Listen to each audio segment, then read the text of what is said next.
Welcome. You've joined the webinar on advancing health technology assessment methods that support health equity. We're going to give people a minute to call in, join the webinar, and we'll be starting in approximately 60 seconds. Thank you.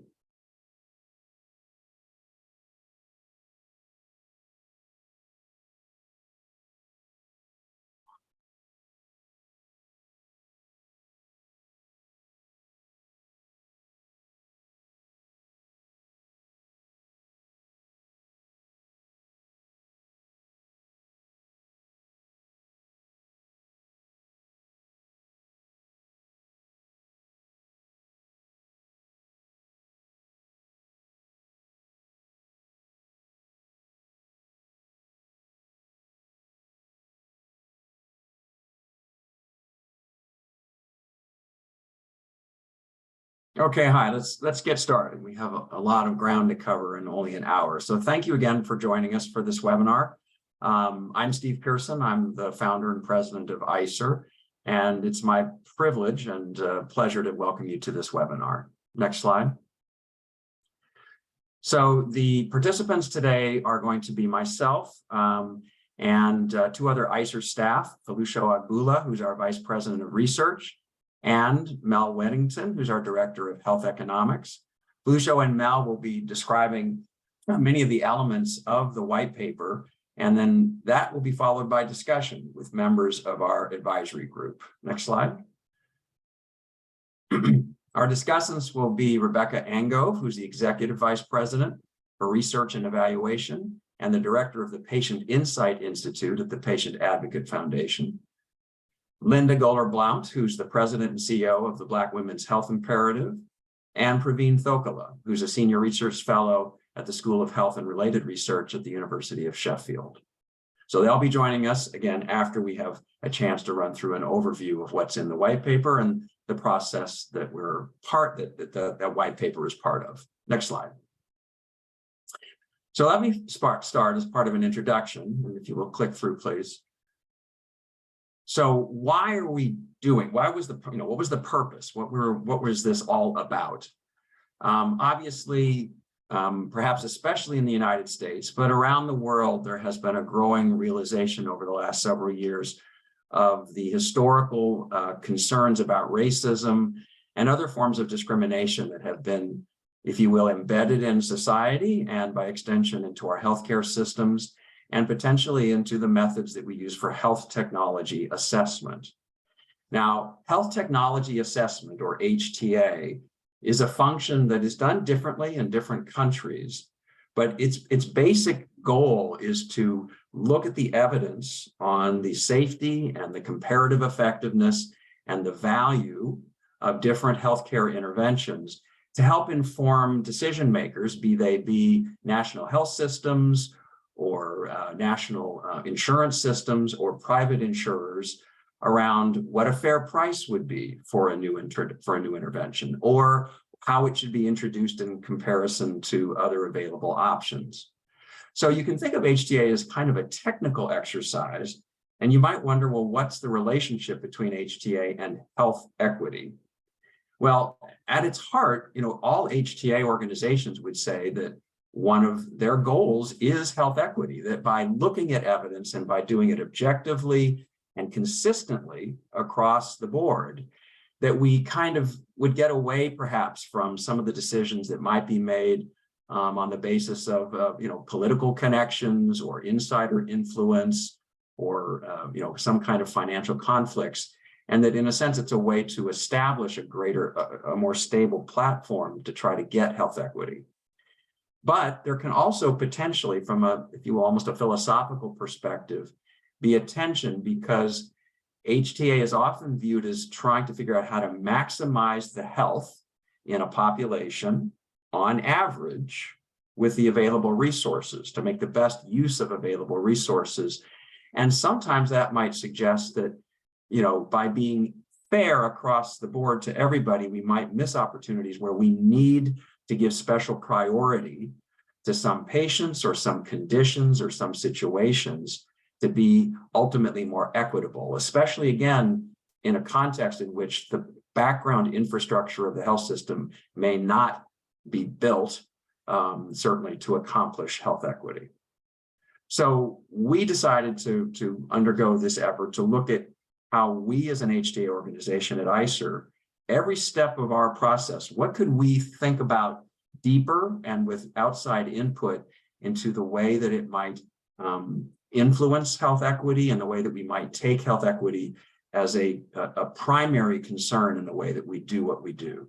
And the goal was to establish a set of methods by which we as producers of information and the users of our reports could do so in a way that will ultimately help us achieve the goal of improving health equity. All right, we click through again. How many times do you think I've said health equity so far and not defined it? And this is tricky because everybody hears that term and may view it differently. In our paper, we do reflect on the definition that CMS and the CDC have used, and they're relatively long and they have different elements. So people can still read different kind of interpretations into those definitions. But I think a core part of it, and this comes from, I believe, the CMS definition, is health equity means when everyone has a fair and just opportunity to attain their optimal health, regardless of their race, ethnicity, and many other, if you will, kind of personal characteristics of individuals that should not be, if you will, a barrier to their opportunity to achieve their best health. So that is our working operational definition of health equity as well. But if you click through one more time, at the beginning of this effort, which we intended to kind of flow into our overall kind of methods update this year, we had to make some choices around how broad our kind of focus could be. And there really are, I mean, equity issues arise throughout the healthcare system and on lots of different ways that you can, in a sense, identify concerns. They can be related to gender, they can be related to disability status, they can be related to age, rural versus urban, lots of different ways in which you could view equity as a potential concern, often as manifested by disparities in health outcomes that, again, don't seem fair. So when we undertook this effort, and it is funded in part by the Commonwealth Fund, but we did feel like we probably couldn't take on every single potential category of concern. And we have done some effort previously on issues related to disability, but we wanted to focus, and perhaps because we are in the US, there was a special interest in focusing on aspects of inequity related to race and ethnicity. Now, we decided to include also socioeconomic factors, in part because those often overlap with issues of race and ethnicity, and also because some of the technical methods that other countries and experts have started to explore to, if you will, weight the results of kind of technology assessment, use data that's driven by people's socioeconomic status as opposed to their racial or ethnic kind of subpopulation. So those are the three areas, and we want to acknowledge, and we do throughout the paper, that we are not trying to imply that everything else outside of these categories is okay, or going well, or doesn't need just as much attention. We just had to feel like in our effort, given where we needed to focus the most, that this was what we were going to be able to do. So how we went about this process was to began with an advisory group, some of whose members you will hear from later. But we then went on to do a literature review. We've also obviously been thinking about these issues ourselves for years, but we wanted to make sure we reached outside to get perspectives, to make sure that we were aware of what we didn't even know we didn't know, if you will, and hear from others. So we did a literature review. We had a series of interviews with experts and stakeholders, and we had ongoing guidance from our advisory group. The next slide shows the names of the members of our advisory group, and we really do wish to thank them. I'm not going to read each name to you as you look through them, but I would say that as with any advisory group, they should not be held responsible for anything that is or isn't in this paper. They gave deep and very helpful advice, but please do not assume that they agree with every conclusion or every perspective that we have ended up putting into the paper. So We thank them again, and 3 of them will be joining us for our discussion later today. So now we're going to move into the overview of the key recommendations in the paper. And these recommendations, again, relate to what we at ICER will take on. We'll talk about more of that later, but they're meant to reflect not only what we think of as potential best practices, but to try to explore the pros and cons of different options for maybe getting to the same target or the same goal. There might be different ways to do it with different advantages and disadvantages. So I'm going to hand it over now to Felicia Agbula to take us through the first set of recommendations, and she'll hand it off to Mel Whittington, and I'll be back to help moderate the discussion after that. Felicia? Thank you, Steve. Good afternoon, everyone. I want to start again by thanking the advisory group for the valuable insights they gave us as we worked on this project. In the white paper, we focused on 7 areas of HTA work. And as Steve mentioned, our goal was to explore ways in which we could improve health equity in these areas. We have provided a number of recommendations on these areas, including the potential advantages and disadvantages. However, for this webinar, we are going to be highlighting just a few of those recommendations. So I would encourage everyone listening and watching to still take the time to read through the entire white paper. So the first area we examined in the white paper is selecting interventions for assessment. For international HTA bodies, the scope of the healthcare interventions to be reviewed and the timing of those reviews are often mandated by law. However, for HTA organizations like ours that do not have the resources or the mandate to review all new drugs, there is an opportunity to consider health equity in topic selection. So in the white paper, one recommendation we gave is the importance of establishing clear mechanisms for integrating health equity consideration into topic selection. This could be in the form of a formal checklist. Now, to be clear, we want to acknowledge that there are many other criteria HTA bodies need to consider in choosing a topic. But measures of health equity, such as health disparities across racial, ethnic, or socioeconomic groups, should be considered for formal inclusion in deliberation of topic selection. Another recommendation we gave is the importance of engaging directly with patients and patient groups early in the scoping phase, even before the other aspects of the HTA work is done. This gives an opportunity to learn about the experience of diverse patients and understand the potential impact of the intervention on health equity. Next slide, please. The second area we focused on in the white paper is on engaging patients and patient groups in the HTA process. Now, research has shown that incorporation of patient perspective can add important dimensions to health technology assessment. And when done well, patient engagement in HTA can create assessments that best represent those directly affected by the health intervention under review. However, there are many barriers to getting the perspective of patients from diverse backgrounds. So in the white paper, we highlighted the importance of addressing the barriers that hinder the inclusion of diverse patient perspective within the current patient engagement framework. For example, considerations should be given to eliminating technical jargons or even consider formal translations in all materials that are created to inform and guide patients in the engagement process. Secondly, we also recommended the importance of broadening connections with patients and public networks to gain more diverse inputs into HTA evaluation. For example, in addition to partnering with disease-specific organizations, which HTA bodies will typically engage with, HTA bodies should consider expanding outreach to other networks, such as advocacy groups that represent a greater diversity of patient community.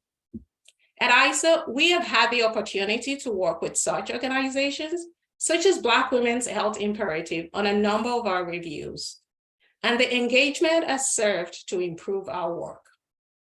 Considerations could also be given to partner with local communities, faith-based institutions, or even seek connections with individual patients beyond those that are connected to patient advocacy organizations, such as through referral from clinical experts, life science organizations, or through social media outreach. Next slide, please. The third area we focused on in the white paper is on evaluating the diversity of participants in clinical trials.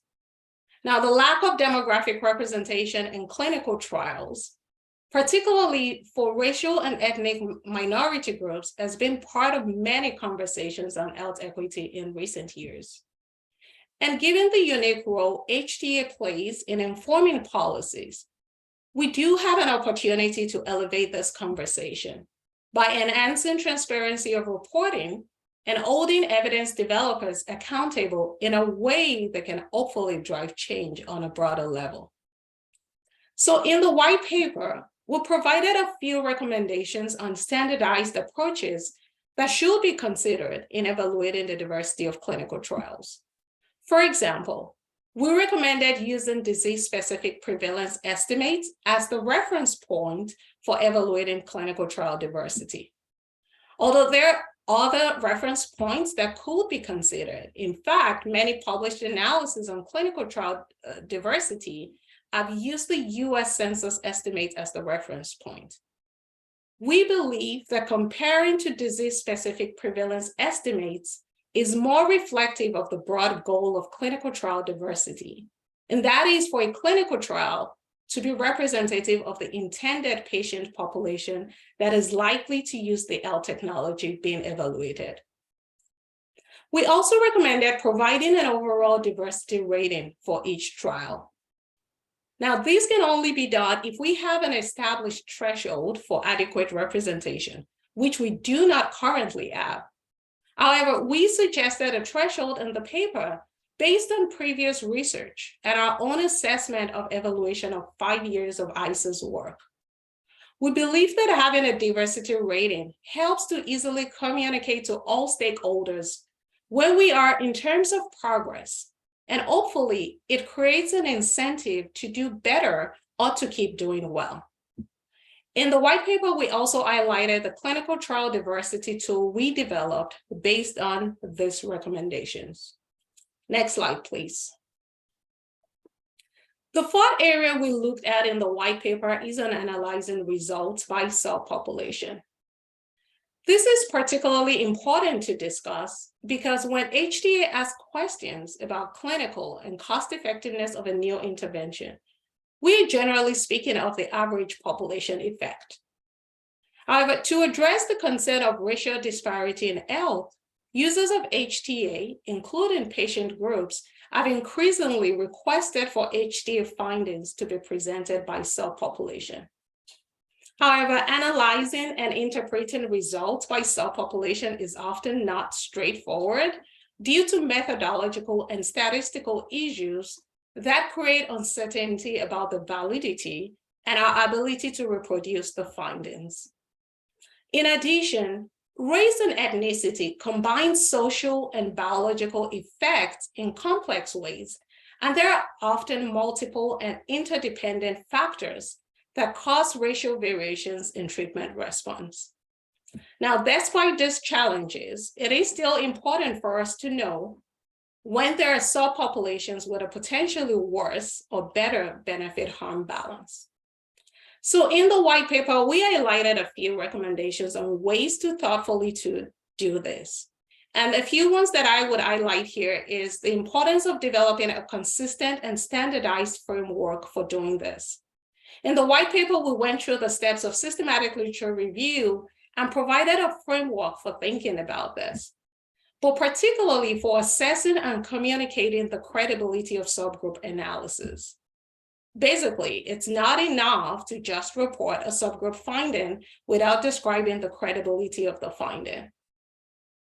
We also recommended that HTA bodies should consider issuing a separate evidence rating or final judgment on the body of the evidence if there is robust, high-quality evidence that supports substantial differences in the magnitude of net benefit for a particular subgroup. However, before doing this, it is important to consider the relevance of doing this at all, the potential impact on health equity, and the evidence gaps that may still exist. And even if clinical evidence suggests differences in the magnitude of net benefit, we recommended not to calculate cost-effectiveness estimates for subpopulations that are defined solely by race, ethnicity, or socioeconomic status. And this is because the risk of subpopulation analysis may be magnified if translated into cost-effectiveness analysis that is used to determine coverage or fair pricing, which may lead to unintended consequences.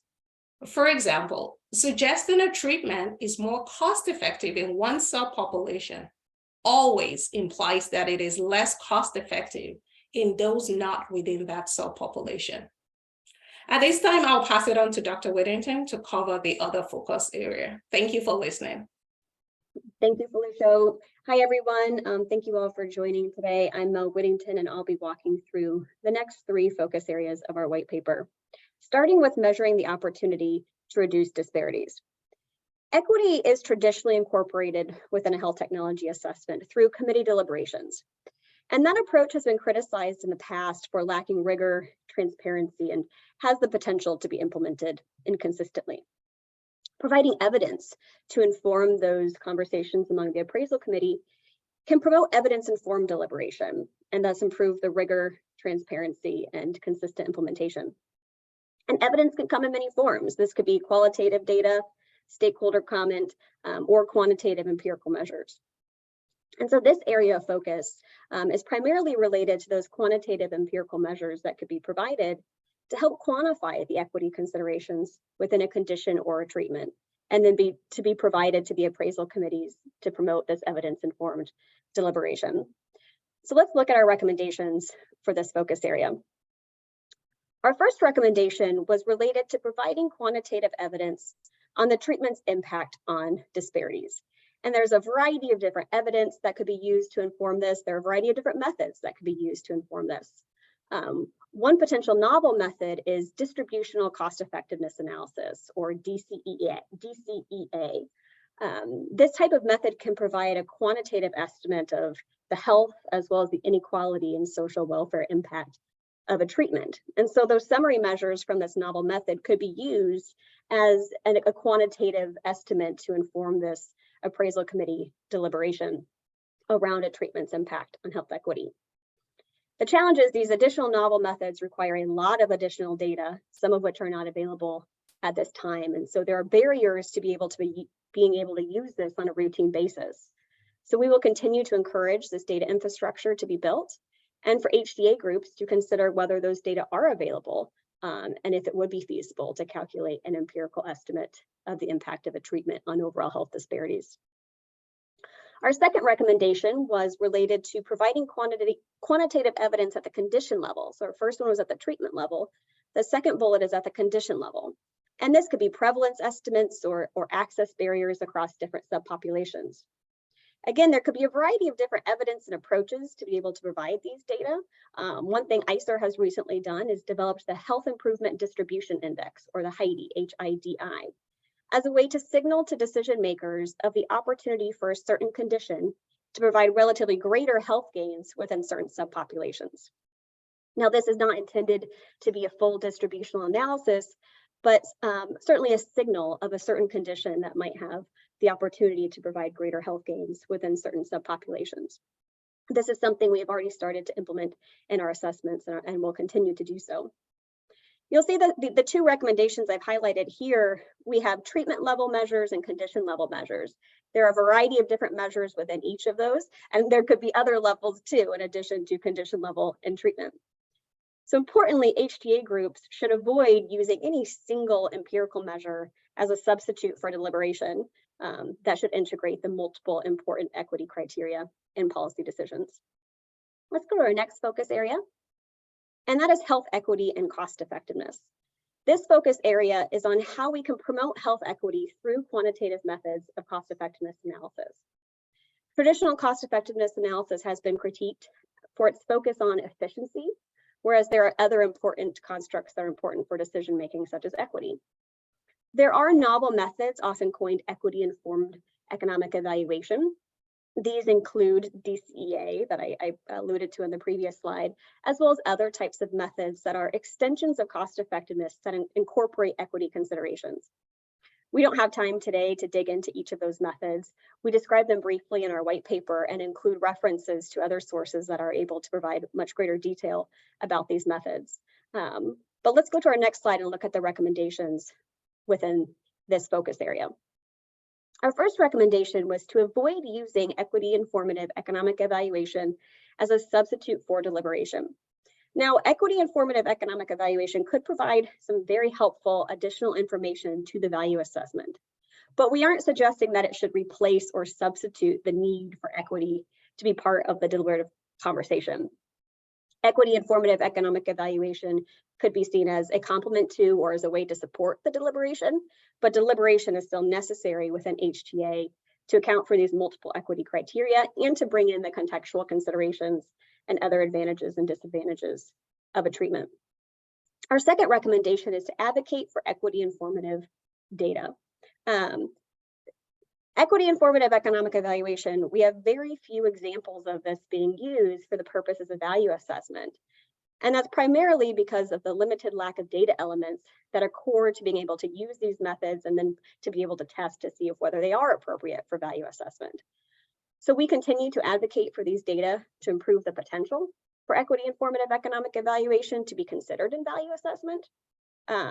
And the data that would allow HTA groups to begin to assess whether implementing such a method might even be feasible or what other implications this might have for health technology assessment. Let's look at our last focus area, and that was related to promoting equity through deliberative methods of appraisal. So you've heard me say in the prior two areas of focus that deliberation is key, and we want to emphasize that again here. Deliberation, whether it's done in private or in public, is core to health technology assessment, and health equity should be one of the primary factors that are considered. So let's look at our recommendations for this focus area, one of which is robust methods for deliberation.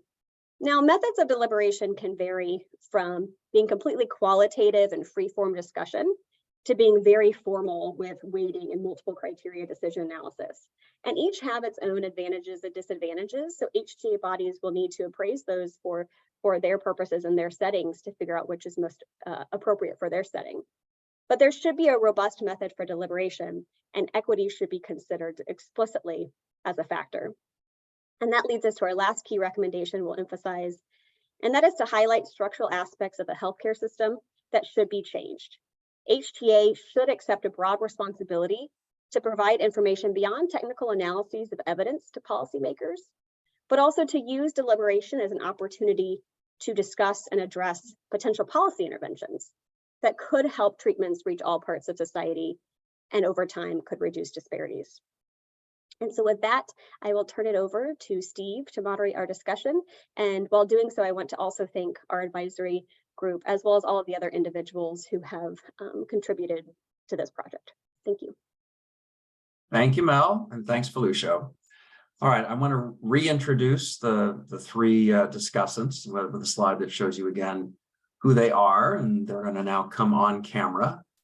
And as soon as they do, I think we can take down the slide so that people can see us better. Rebecca, Linda, and Praveen, thank you again for the input over the months and for today.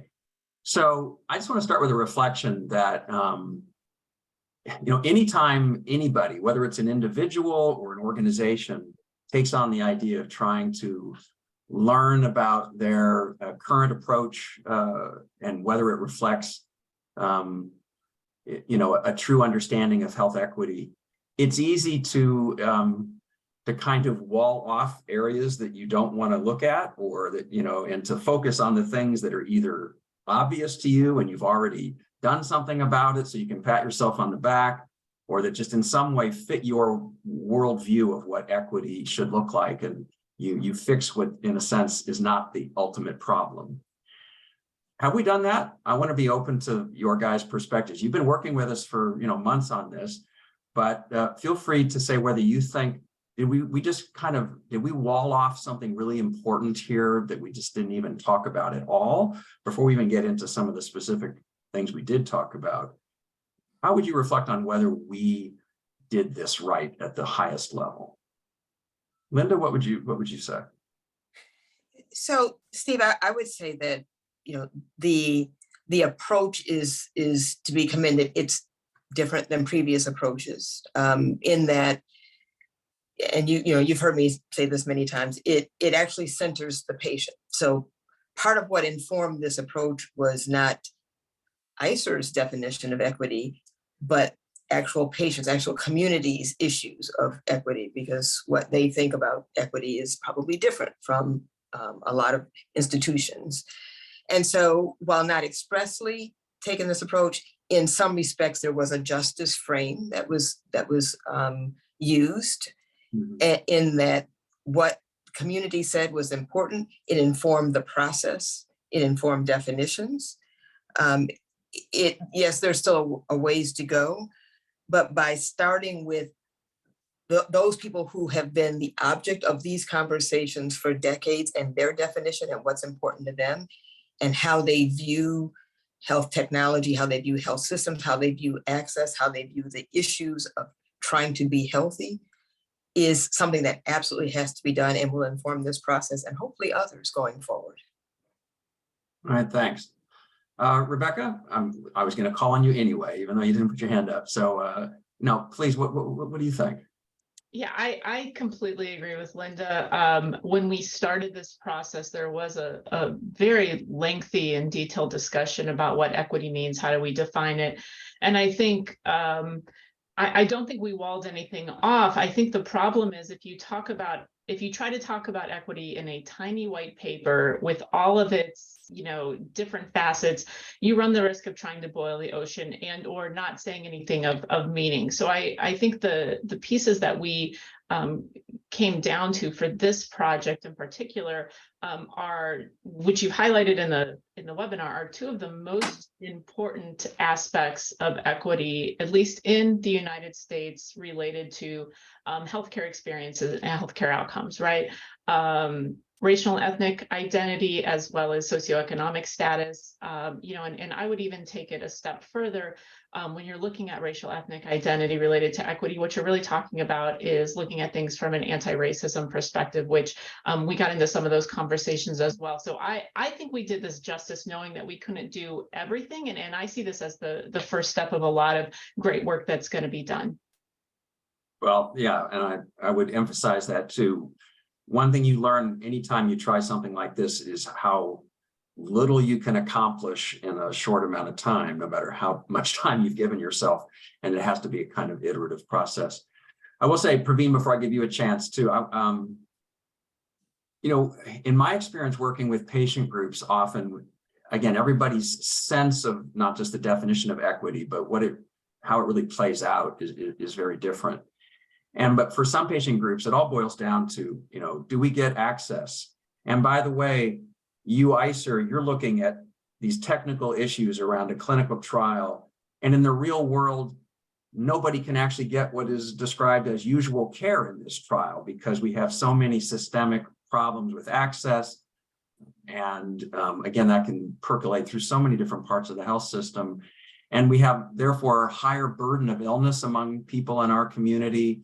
And somehow none of that seems to translate through when you're looking at, again, the p-value of a clinical trial. And even if we talk about, whether the right percent of people of different racial and ethnic backgrounds were in the trial, somehow we're still missing a big picture that feels painful to them because they feel like it's all over again.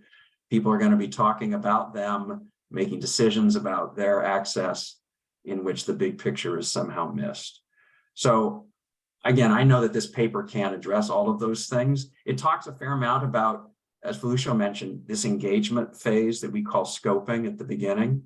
And that's where we do really try to sit back and learn and listen and try to figure out how we get some of that into our paper and even not just into our report, but somehow, it has a through line into the way that the material is understood by payers and others. And I know that we don't always have great success, but it is something that we continue to think about as part of our work that is still hard to capture in even a white paper like this one. So Praveen, you're the technical expert, if you will. People, if they couldn't tell from your title, you are a cost effectiveness modeler. You are an academic. You do this work. You've done some models for ICER as part of ICER reports. But you also, being in the UK, you've seen a different country, a different system deal with its own views on equity. What are your reflections on whether we've kind of attacked the right problem in the right way here? Yeah, I think I completely understand why you went with race, ethnicity, and socioeconomic status. But I think from other countries' point of view, some of the other factors that were considered were like severity and age. So for example, I think NICE looks at potentially weighting the QALYs for severe patients compared to less severe patients. And I think so could be something that might be of value in the future. And I think age is another one. So for example, lots of people might want to prioritize the health benefits in babies or young adults compared to other populations. So I think maybe it could be something that is that might be worth thinking about in the future. Thank you. No, I agree. We are going to actually address severity of illness as an equity issue in our general value assessment framework update this year. Age has not been as much of an issue in the way that our work is viewed, but it is a kind of, as you know, it's a long-standing question about whether the approaches to judging health benefits reflect fairly our general instincts about age equity as well. Okay, so let's go back to other. Oh, Rebecca, did you have another? Yeah, go ahead. Yeah, and I just wanted to quickly add, we can't forget that people don't fit nicely in one single category either. So we have to think about intersectionality in all the different ways that these groups and people fall into the different categories, the different identities. So something to think about as we're picking apart this idea of equity and all of these pieces. We fit into many different boxes. So Rebecca, I'll stick with you perhaps. So there is a long list of recommendations, and we didn't even touch on all of them that are in the paper. If you were going back to your community and you were asked to give a 5-minute presentation on what were the most important recommendations, which are they, do you think, from your perspective? What stands out? So I work in and with patients from that have access and affordability challenges. So my community is patients around the United States, very diverse beyond that one through line of those with access and affordability challenges. So the piece that really stands out to me and something that we try to do in our work at Patient Advocate Foundation and the Patient Insight Institute is bringing patient perspectives, experiences, voices, and insights into all spaces and conversations. I think that patient engagement piece is so critical, and the way that it was laid out to be implemented and integrated in a very actionable way was nicely put in the white paper. Those are some of the recommendations that I would endorse and really bring back to my community. Not just we have an advisory group, rubber stamp, check the box, but really thinking about how do you understand the experiences of patients and caregivers, what they think of and see as equity, and thinking through how does that translate to the best care and outcomes for those, not just subpopulations and populations, but individuals as well. So that engagement piece was really key for me. Good. I'm glad you said that. I mean, it is something where we want to make sure that when we ask, we reach out to patient groups, and we know we're asking them to spend time and energy, working with us to help us, get their perspectives understood and into the research, into the analysis, if you will. We always hope that it can feel tangible to them because, again, it is a fair amount of time and effort. And we have our own kind of, every organization has its kind of little anecdote book of stories that we tell around the different ways that that input has been influential, and it really frequently is. But I still think what we learned through this was how hard it can be to try to figure out how to work with the patient community when there is no single community. And you can work with patient advocacy organizations or patient groups, and some of them have their own historical kind of, structures that might not be as diverse as you would hope they could be, and they are aware of that, and so they're working to try to get more voices into the room. But we found how important it is to try to reach outside of even organized groups to try to find individual people living with the condition, if you will, in different walks of life, because we get different stories from them. We get different perspectives on what matters most to them and what some of the barriers that they face are. So we need to continue to work on those structures, but we do need, through social media, through other kinds of ways of reaching out to people, those are some of the specific steps that we're taking to try to make sure that we hear a more diverse voice when we think of the patient community. Linda, what stood out for you when you looked at the long list of recommendations as the most important take-home ones? Well, I have to agree with Rebecca. This issue of nothing about us without us is really critical. And I understand what you're saying about reaching people, but the Coca-Cola company has no trouble reaching anyone. And so there are not really the hard to reach, there's the hardly reached. If there's effort, you can reach people, obviously. And so what's really critical, to Rebecca's point, is people, we need to go to where they are, not make them come to us, and show that there is an understanding and humility about the issue. So we, Steve, talk about the social determinants of health all the time. The conversation that we need to have, which is, being touched on in the recommendations, is why do the social determinants of health exist in the first place? Because the issue that we're dealing with is not food insecurity, it's not transportation, it's not lack of housing. It's why those things are issues. Why are these real problems? Why is it that we have huge swaths of the population that don't have health insurance, or don't have access to quality care, who aren't offered the standard of care when they go seek care? Right. And so, I think in this work with technology, and we know that effective technology, effective therapeutics are always disparities producing, because people with resources have access to them first. The place where we start is, let's look at who doesn't have access. Let's look at where access is not taking place and go there. And we have plenty of partners, FQHCs, community clinics, community hospitals. Again, you talked about using social media. It is possible to get to people in a way that is sincere. But the issue, the point that we need to make is, not only are we coming there with some resources to help, we're coming there because these issues, your ideas, your concerns need to be institutionalized for the long run. And so it's not that we're coming and leaving, we're coming with some resources to help the people in the community who already know what the solutions are, make sure that they get implemented. Yeah.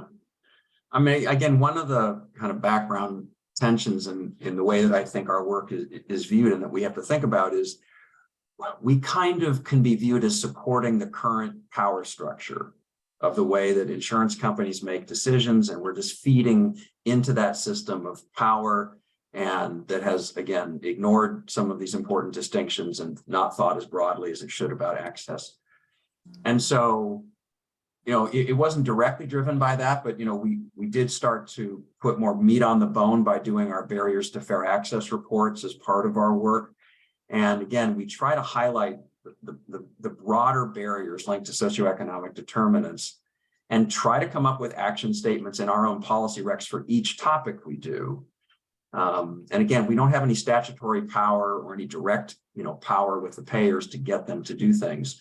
But we try now to think very specifically about whether each set of our own kind of recommendations coming out of a public meeting, what can we say about addressing disparities? What can we say about the broader aspects here before we dive into the usual nitty-gritty around how the drug's going to be covered? Because both together are really important. And that's For me- really important. And it's also important to acknowledge what this power means. Yeah. You know, we've got the history of racism and gender discrimination. You know, Praveen's talking about colonialism. These issues are similar. They're not exactly the same, but they have similar effects. But that just part of what helps is just acknowledging what the community knows to be true and is talking about every day. Yeah. Praveen, can I ask you to comment specifically on, because one of the recommendations that I think will get a lot of scrutiny is what we say about subpopulation analyses. Because I can tell you it's a natural instinct when we start off a report, a patient community, our patient group might say, we want you to do an analysis that looks at us separately because we feel like we have higher comorbidities or more need. And we think the system should view that and kind of value it differently than the whole population. And then we end up in a position sometimes of saying, well, we can try that, but the data are really thin because the clinical trials didn't have enough people to adequately represent that subpopulation. And sometimes even if they did, let's say, let's take Black Americans as an example, they represent 14% of the overall population. If they're 14% of a clinical trial, that may not be enough people still to have the kind of statistical power to do good subpopulation analyses.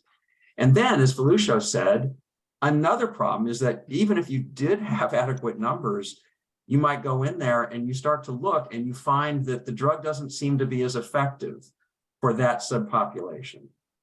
But wow, is that really because of biology, or is it driven by all these confounding issues around their ability to have healthy diets or transportation or all the socioeconomic factors? And are we going to end up saying in a technical way that it's less cost effective for this group when the unintended consequence could be somewhat severe?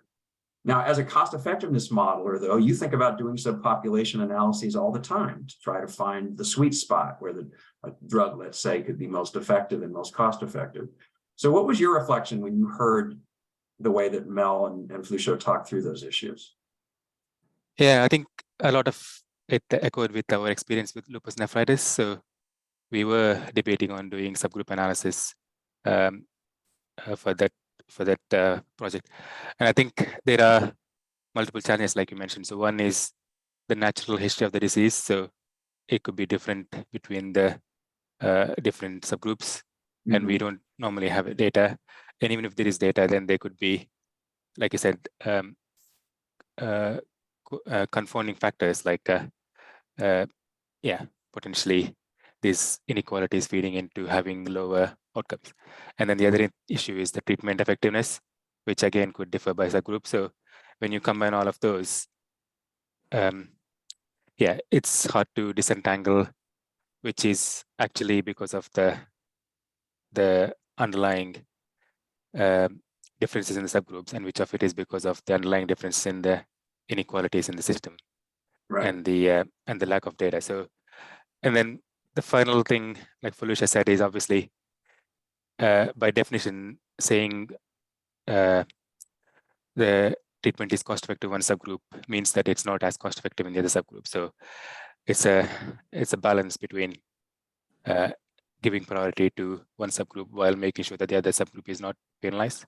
So it's a tough choice. So yeah, there needs to be some normative judgments around how to do it, but also there's challenges in terms of disentangling the inequalities and the actual differences in the parameters for the model. All right, yeah, it's definitely part of the problem. Rebecca, go ahead. Yeah, when you, I'm just going to unpack that question a little bit too. And if we think about our lofty goal, all of us, our goal to achieving health equity, it's going to take systems changing, right? And one of those is the clinical trial system. It is going to look like things, better data. Let's actually not assume what those confounders are and start capturing data around patient-reported outcomes, things that matter to patients that are non-clinical. So, transportation, socioeconomic status, social need challenges, like all of those barriers that patients in the real world are dealing with every day, that when clinical trials bring them in, either they're not documenting them, that they're just losing them to attrition because of those challenges. They're not bringing them in the first place, right? So I think if we unpack that question, we need not only different data, we need more diverse data and better data out of those trials, so we can do these sub-analyses that we're talking about. Because right now, getting kind of this general patient, there is no general patient out there, for all intents and purposes, right? And so we need things that can be better translated into actual practice, which I think we only get by pushing those systems, frankly, the clinical trial systems, to do better. And you said ICER doesn't have a lot of authority, but maybe influence, right? Well, we can give good grades, passing grades, and poor grades. That's usually what we do for evidence, and we can do it now on, and we're going to give this a try. And we do not presume to suggest that we're the only group trying to do this. I mean, certainly industry itself, life science industry, has been working hard and thinking about this. And they have to think about global trials and how they think about diversity in lots of different ways. The FDA has been thinking about this, but we feel like, we shouldn't just be passive recipients and complain about it. We should have a more formal rating structure to send that signal upstream. So again, that's not going to fix it overnight, but we can be part of that process that you talked about, where we can hopefully get better availability of clinical trials. And that's sometimes going to take, more time, more money. There are trade-offs involved, but we all have to recognize that it's time we start to push for that. I think All we right, have to about, incentivize oh, sorry, behavior. Linda, go ahead. I was just saying, we have to incentivize the behavior we want. Clearly, we've been talking about this for quite some time, and here we are. So I like to start with a carrot, but maybe there need to be consequences, and it'd be great if we could actually enforce the FDA diversity plans. I agree. There is a little bit less than 10 minutes. I would like to make sure that the audience knows that you can send in a question through the Q&A function. I'm going to start to look at them now and see if I can catch a few of them at least as we go through. And I want to make sure that each of our discussants has a chance to make a final statement or a request of any of the stakeholders in the room or perhaps virtually participating. So let's see, I've got a lot of good questions here. Let me see. Yes, there's one that, if I can, I'd love to answer. Yes, good idea. And There's a lot of great questions, so thank you all for submitting. There's one that is about DCEA and aggregate DCEA and empirical measures. And so the question states, what are the limits, if any, of trying to reflect public preferences in health equity assessments? What if the general public does not want to prioritize certain groups or is unwilling to trade off efficiency for reduced disparity? This is a serious concern, I think, especially in the context of the DCEA framework. And so in the DCEA framework, some of you might have heard of this inequality aversion parameter, and that's capturing what this question is getting at and these public preferences of these trade-offs between equity and efficiency. That evidence is not known for the US, and that this could vary dramatically among settings as this question is getting at.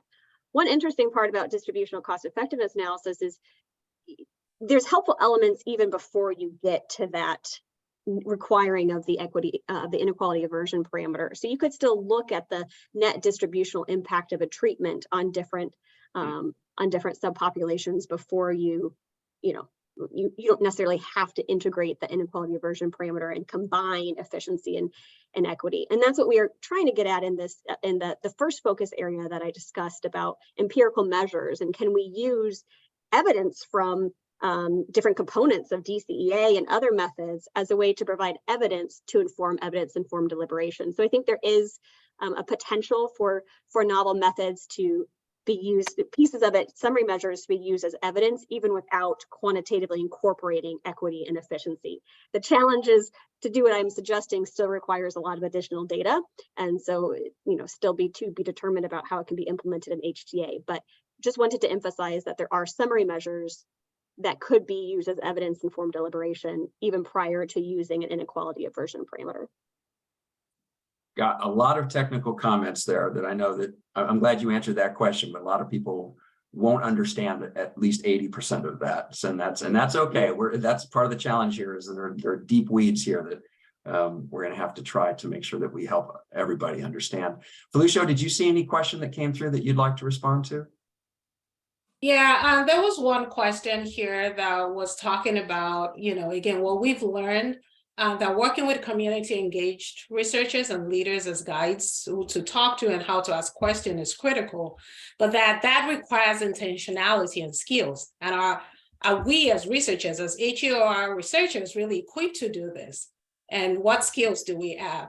And so I was just going to point out that it's one of the reasons in our white paper that we gave a recommendation on the importance of actually creating an advisory group to give an ongoing input into these health equity implications of HTA methods and procedures.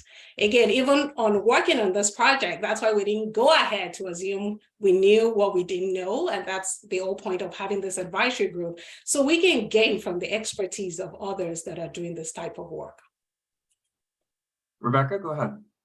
Yeah, and I'd just like to add to that. I think that there's a lot of researchers that have cultivated these skills. And then there's also a lot of researchers that realize they don't have that skill set, and they have brought in community groups, patient groups, consultants, advisors to help with some of those engagement skills, because there is a science of engagement.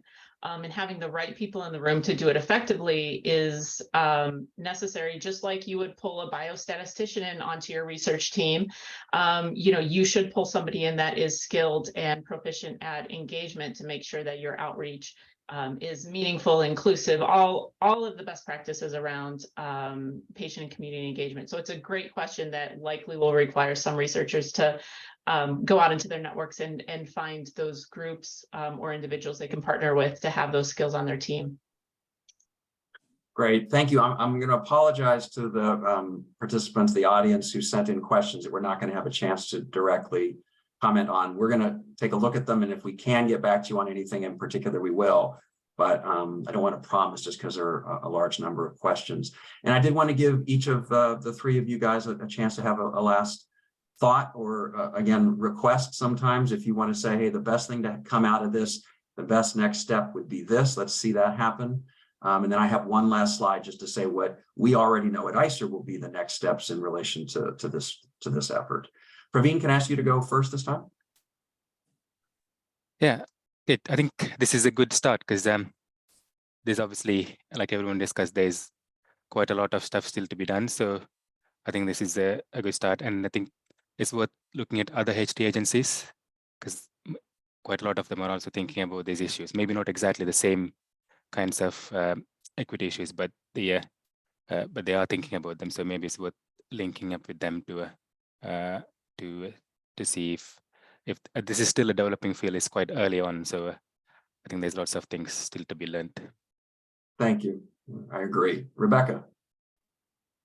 I think Praveen and I are thinking along the same lines. Steve, you said that ICER is not the only group in this space, and I would argue everybody in this space needs to be thinking about equity and working together to achieve collaborations, better outcomes for patients, better data, right? This is an entire ecosystem. There's a lot of work to be done, and we need to make sure that we are all rowing in the right direction and building capacity among each other. So I think this is a great start, and I really appreciated being part of it. Thank you very much. Thank you. Linda? Yeah, and I echo the sentiment. This is a great start. I think it sends a very strong signal to other organizations in this space about how they need to look at data in the context of social, political, and economic factors, and also understanding what these issues mean to patients, to community members, and take from them sort of their lead and their direction and their definitions for equity for their work in assessing effective health technology going forward.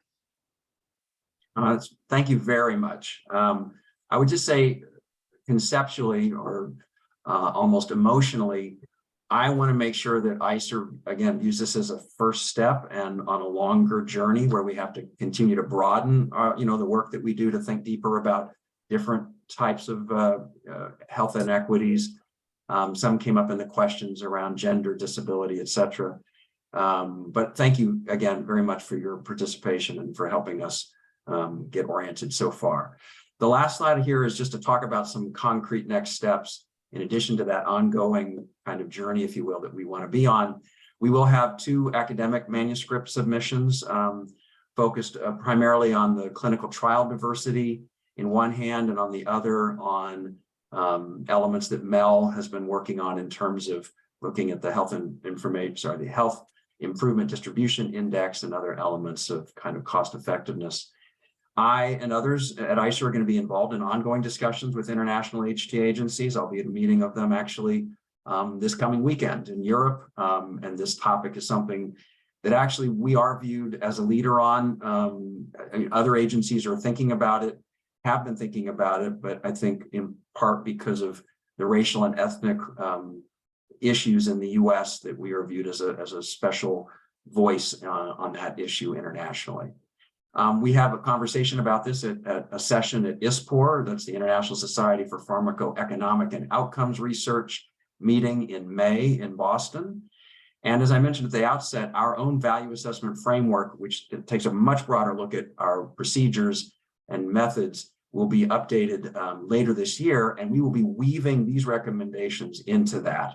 And that will go out for public comment in just a couple of months in June. So we'll have the opportunity to hear from other voices as well. So thank you again to our panelists today.